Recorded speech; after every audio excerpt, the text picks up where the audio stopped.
We want to have the best parks, and we actually have a park that's named Best Parks.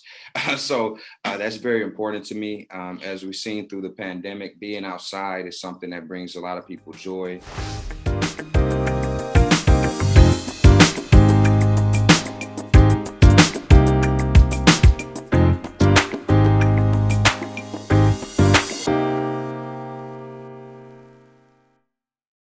Hello, and welcome to another edition of Meeting with the Manager.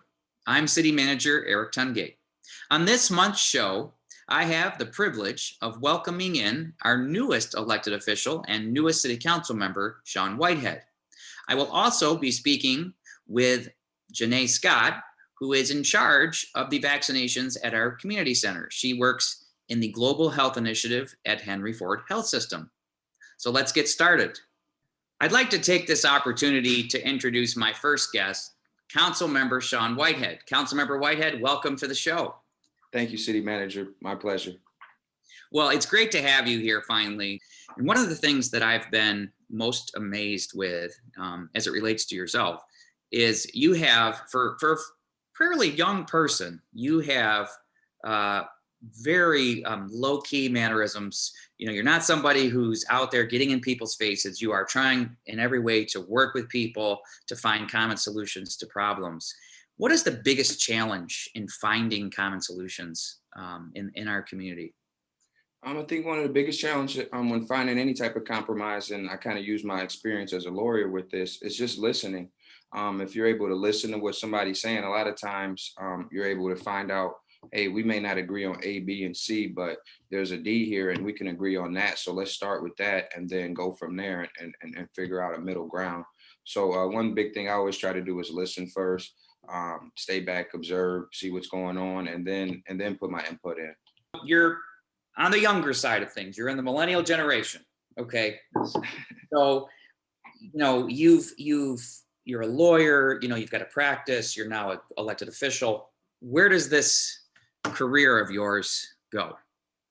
Well, I have a 5-year plan, a 10-year plan. So I do, I work hard. So I create plans for 3 months down the line, 6 months down the line. I am running to retain my seat, obviously, as city councilman.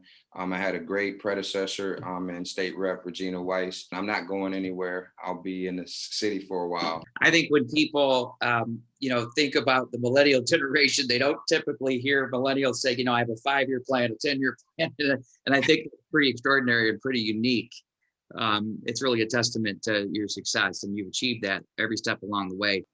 Councilmember Whitehead, I want to talk to you a little bit about the city's budget and really the future of the city. I mean, let's start with the city's budget. Not too long ago, I received council's approval for the budget for next year, and our fiscal year begins on July 1st. And, you know, we have several things in that budget that I think we can all be proud of. What are some of the things in that budget that you are most proud of? I know it seemed like you were very proud of the $15 an hour minimum wage being raised in the city. I am, and I think that's a great on how we're the one of the pioneers in leading that charge of setting the tone, letting them know that if you work for the city, you will be taken care of. The whole goal is to give people a living wage. You shouldn't have to work 40 hours and not be able to put food on the table. And so I think the $15 an hour is a great platform, and it's a great thing that the city council did. Thanks to your leadership as city manager and proposing that to us, and I'm glad that it approved with unanimous. So that was perfect. So what are your thoughts moving into the other part of the budget? What are your thoughts about this recreation study that we're going to start kicking off here to sort of determine the future of, you know, the city's community center, our parks, and our other recreation offerings? I think it's a great idea. One of the things that I always ran on my platform is we want to have the best parks, and we actually have a park that's named Best Parks. So that's very important to me. As we've seen through the pandemic, being outside is something that brings a lot of people joy.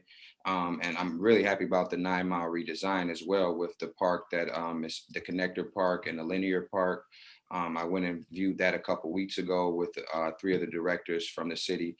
And I see now they have the bike ramp, so that way people who bike and skate can go up and down on on the hills they have there. So the construction's happening. I love the idea of doing this study because I think what we're going to see is there's a lot of assets the city has that we can build upon. I know we talked about possibly maybe looking into a field house. Also, that 8 Mile area that Oak Park owns there's a lot of potential there to maybe put a bounce house there, maybe, so I think the study would be really good for us to assess and see exactly what we have and what we can upgrade and what we can renovate and improve. And you look at and we've had many conversations internally, and we're about to have those as part of the study externally with our residents. But if you look at our role, Oak Park's role in the larger metropolitan region, I mean, I think I wanted to get your 2 cents on this, but I think you would agree that we play a role in terms of we're a bedroom community. We have these recreation offerings, but we need to have really super good recreation offerings. What are your thoughts about that? I agree. One of the things that stood out to me was we are redoing all the baseball fields, or the baseball field at Shepherd Park. And I believe Key Park was one of the other ones. So baseball, I see a lot of people playing baseball, softball, t-ball from younger ages. Actually, when I grew up, I think my dad may have sponsored one of our baseball teams, and Bread and Basket, Oak Park staple. I think they sponsored our t-ball team back in the day, 20, 30 years ago when I was a kid. But all of those things, having a good place for people to play kickball or take their son and teach them how to throw a baseball. I think it really focuses on our center of the city, which is family. Even though we have community, culture, and commerce as our goals, we always are rooted in family. And I think that we're also rooted. We used to be, a lot of people don't know this, we used to be the city of the future. And I believe that Oak Park is still the city of the future. And so now we're finding out new 2021 ways to do that and improve our city. And I just think it's lovely. It always reminds me when I listen to people. I mean, you being a native Oak Parker, knowing all the nooks and crannies of the city, but it always amazes me, as I look back at the city's history, and especially in the more recent history in the last decade or so, and you look back at all the things the city has done. The city of Oak Park led the way in the entire state, even in terms of going out and paying to have all of our residents' water lines replaced. We have no lead water service lines in the entire city. While these other cities are struggling to remediate the public lead lines, we've done that now and then some. I was curious to see what you thought about that. Definitely. I don't have any children, but I know that's one thing that other people in my cohort who are around my age, who are young professionals and millennials, they worry, if they're in a different city, on if it's safe for their child to drink the water. And I'm glad that Oak Park alleviated that issue. We're ahead of the game on that. We're ahead of the curve on a lot of things. A lot of people look to Oak Park.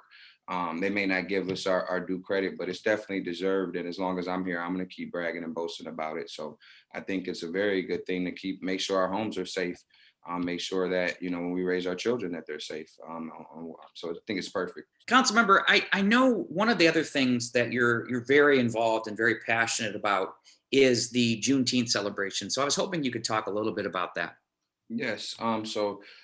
We did want to do it in person. However, with the numbers rising with COVID and just not getting that under control enough, the safe move was to do a virtual presentation. So we do have a virtual presentation. We have a great Juneteenth committee, and I was so proud of my fellow council members and the mayor who supported me from day one with the idea of having a Juneteenth celebration here in Oak Park.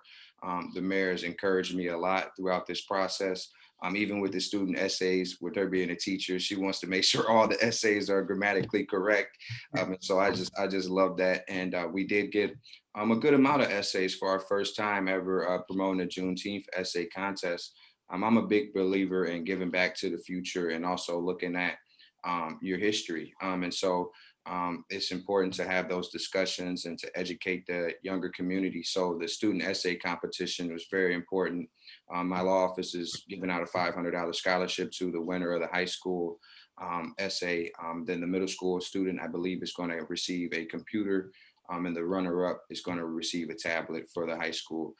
So those are all things. Just STEM is very important. Science, technology, all of those things. So I do, if I ever have the opportunity, I want to put those platforms in children's hands so that way they can learn and use them. And Juneteenth is I think we're going to call it our history, our future. So it's going to be a great presentation. We have a great chairperson and Juanita Bell, who's a staple in this community. She's been leading the charge on our committee. And the way we designed it was three different boards and commissions. So we have the library board involved, the arts, culture, and diversity commission, and we have the Parks and Recs board as well involved. So by bringing together all three of those talented boards with different members from each of those boards and commissions, we've have a really good team. Director Van Fleck, as well as Mr. Benny White, they've been doing a great job with guiding us along the way as our staff representatives on that on the Juneteenth committee. And it's something that our chairperson, Juanita Bell, she is so on top of it that last meeting, just last week, she was already talking about when are we going to meet for 2022 Juneteenth. So we're already planning the next year where hopefully we can be in person. But I think everybody's going to be really impressed with the presentation that we do have. We have some music performances.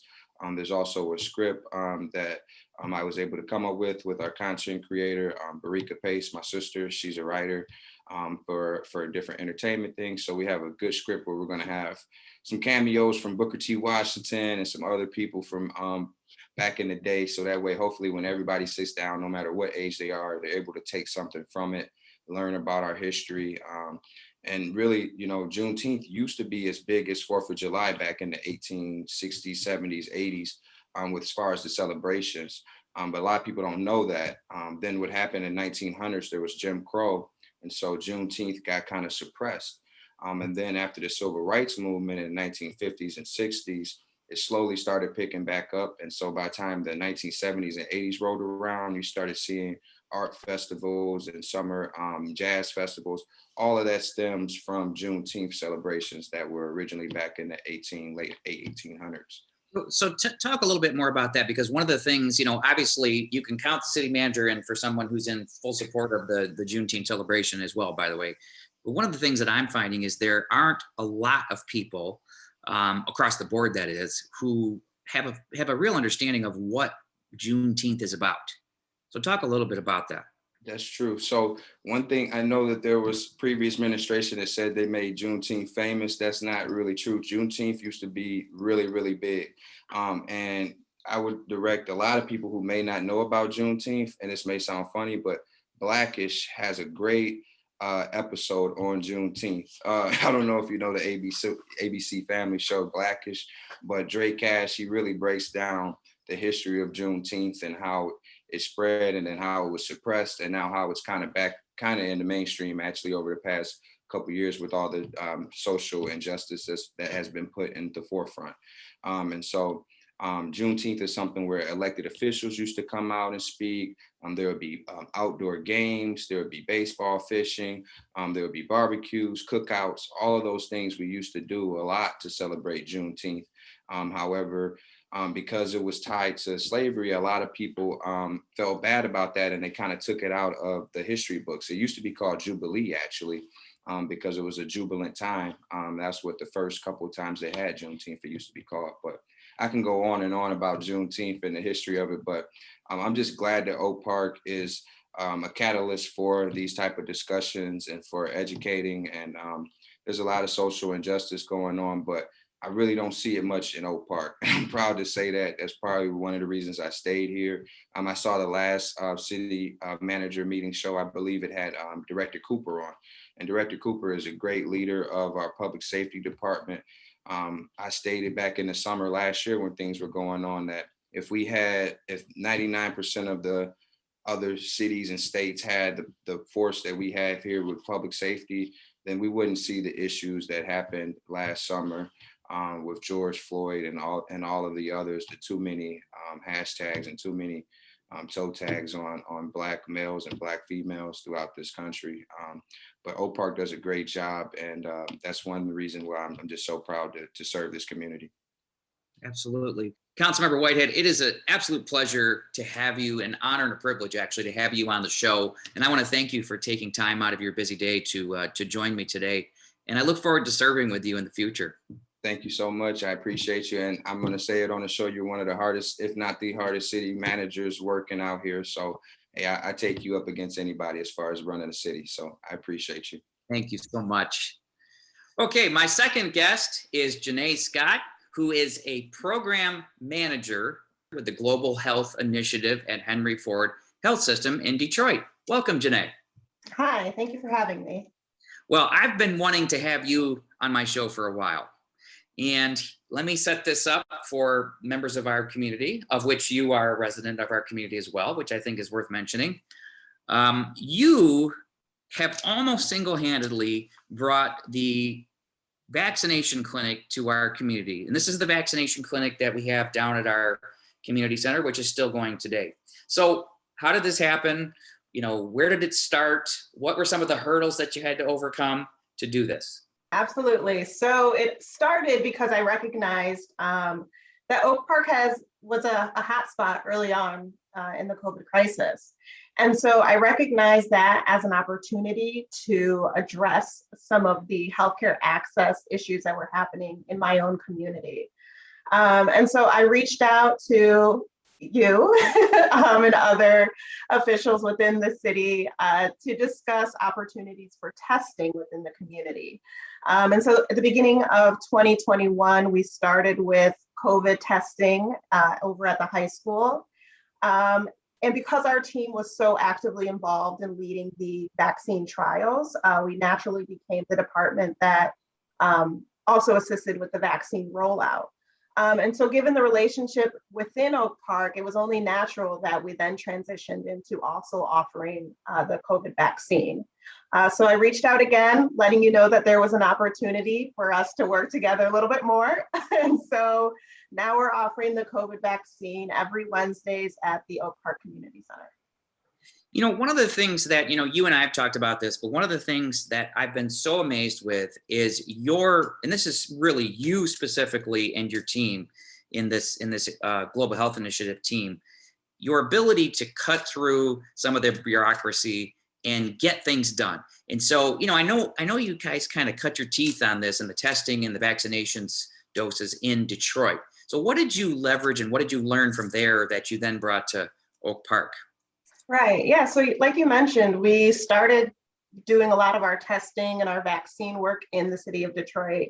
And we recognize, you know, as a mission-driven department within Henry Ford Health System, we needed to just stick true to our values, which is serving the community and serving communities that are often underserved.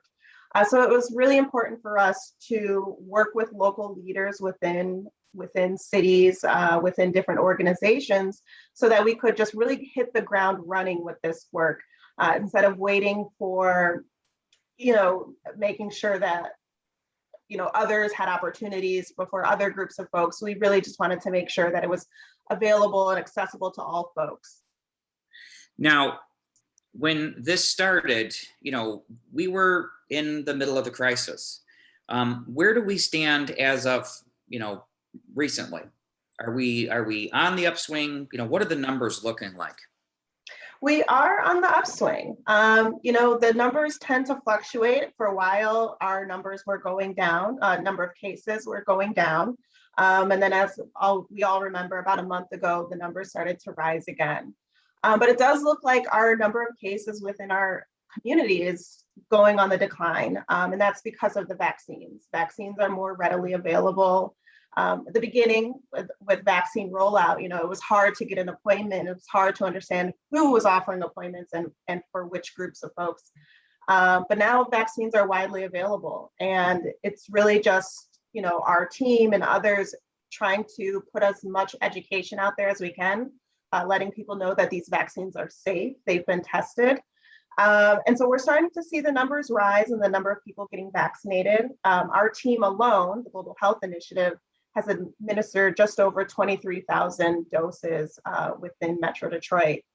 In Oak Park specifically, around 3,600 doses have been administered. That's fantastic. All right, so let me now take this into more of talking about you. As I mentioned, you're a resident. I know Oak Park, we've talked, Oak Park has a special place in your heart. I think people should know, and again, I'm always amazed at the talented people that live in our community, you being one of them. You got your bachelor's in social anthropology, gender and health from the University of Michigan. Then you went on and got a master's in public health with a specialty in epidemiology from State University of New York. And so it's sort of like you were prepared for this whole pandemic, and it's like heroes have risen among us, and you're one of them. But what made you go into this field to begin with? Was it that you might deal with the pandemic later on in life, or what was it? Well, I never actually thought that I would deal with a pandemic in my lifetime. I wanted to go into public health because I care deeply about communities. I care about communities that are often underserved, under-resourced. And so that was really my motivation into getting into public health and receiving my master's in public health. But yeah, during my coursework, we learned about pandemics. We learned about pandemic responses and all of that, but it kind of became that knowledge that you never really thought that you would necessarily use. And then when this obvious pandemic hit, it was an opportunity for myself and for my team to really hone in on those skills that we learned, in our studies and in our work previously to, be flexible, to pivot your work, and to really just, be ready for all of the uncertainties that a pandemic offers. And it's really true that, we hear this a lot, obviously in the media and things like this, but it's really true that the average American did not realize a pandemic was looming out there. And of course, people in your line of work, that's expected. But I guess that begs the question then, are we now going to deal with another pandemic and maybe another one? And how do you see this rolling out?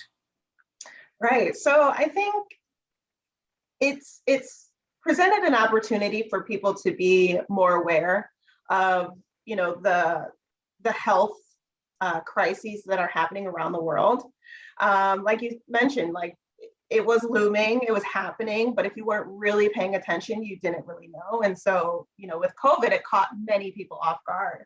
And so I think this is an opportunity for people to be more aware of what's going around the world.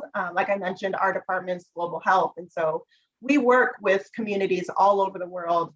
So we see firsthand, the different, health issues that are happening in various parts of the world. And so now it's a really great opportunity for people to be more educated about, some of these health issues that are happening. And ways to really just prepare themselves for things that could happen. So what kinds of things can the average person do to prepare themselves? I mean, can they, hygiene, better hygiene, things like that? Or I mean, what kinds of practical things could the average person do? Yeah, I think, definitely better hygiene. I think at the beginning of the pandemic, everyone was very aware of their lack of hand washing skills. But more than that, more on the, it also makes us recognize the systems and structures that are in place that need to change. The pandemic really highlighted the health inequities that are happening in communities around us, and ways that our systems and structures need to change to ensure that a pandemic doesn't need to expose the issues that are already occurring. We've talked about how, with the pandemic, there's the food line that our community members are in. And, it was kind of unaware to many people that there's food insecurity happening in our own community.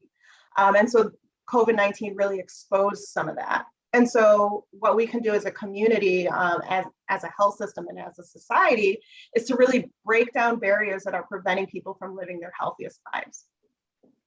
Well, that's an excellent point. And I would just say this as well, that it especially underscores the failures of the public health across the board side of things. I mean, it's been, the inequities are tremendous. And it's not just racial inequity. It's also, gender, age, it really is across the board. But hopefully we Americans will take the lessons from this and build upon them. Okay, so I have to ask you, what you've already had a pretty productive career, pretty amazing career, as a matter of fact. Where does your career go from here? That's a great question. I really just want to continue to serve communities. I want to serve, making sure people have access to healthcare, being a leader in healthcare innovation. That's really, my goal. Mm-hmm. It's really, there's something to be said about wanting to give back, wanting to make a difference. Where did you get that from? From your parents, or what was where did that come from? Where did that kind of motivation come from? Yeah, I think it really did start in my family. My grandmother was a nurse in New York City, and in upstate New York. So that service was really instilled in me at a young age. My mother, when I was growing up, worked in nonprofits. And then my biggest role model, my sister, she's a leader in serving her community in Detroit, helping entrepreneurs, dream their dream. And so it's really just been part of our family to really serve communities, whether it's through health or through entrepreneurship or nonprofit work. It's really been just making sure that we're providing for our community where we live, how we identify. And I just want to make sure that that's something that we continue to do. It's really this generational change in what we construe as work. Work used to be, you punched the clock, you made your money, you went home and lived your life.